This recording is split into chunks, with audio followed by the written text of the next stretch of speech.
Let's go. বেরিয়ে পড়লাম ready হয়ে। আজকের গন্তব্যস্থল হচ্ছে দুর্গাপুর। তো ভালো করে ফ্রেশ হয়ে রেডি হয়ে বেরিয়ে পড়লাম। কোথায় যাচ্ছ তুমি? ছেলের বন্ধুদের চলো সবাই টাটা করে দাও। ছেড়ে মানা টাটা করে দাও। যাচ্ছিলাম যখন, তখন ঠিক আছে, নামিয়ে দিয়ে চলো টাটা। তারপরে এখান থেকে সোজা গাড়িটার প্রচণ্ড খিদে পেয়ে গেছিলো, তো বলছিল খেতে দিতে। তো পাম্পে ঢুকে ওর জন্য খাবার নিয়ে নিলাম, তারপরে বেরিয়ে পড়লাম। এটা কুসুমগ্রাম বাজার। কুসুমগ্রাম বাজার থেকে পার হওয়ার পর সোজা চলে গেছিলাম বর্ধমান। তো বর্ধমানে যাওয়ার আগে একটা দৃশ্য দেখাই আমি তোমাদের, দেখো আশা করি ভালো লাগবে সবার। সবচেয়ে বড় কথা হচ্ছে কৃষকরা চাষ না করলে আমরা খেতে পারবো না।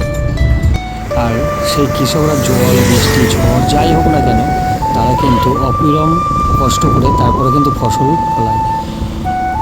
তো এখানে দেখো তোমরা বন্ধুরা, বৃষ্টির মাঝখানেও দেখো কি সুন্দরভাবে তারা সবুজ ক্ষেত, দেখো এত সুন্দর দৃশ্যটা, তাও তারা কাজ করে যাচ্ছে।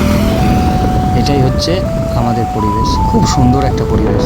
এখান থেকে সোজা বর্ধমান থেকে আমাদের গন্তব্যস্থলে চলে গেছিলাম। টাটা, আবার নেক্সট ভিডিওতে দেখা হবে।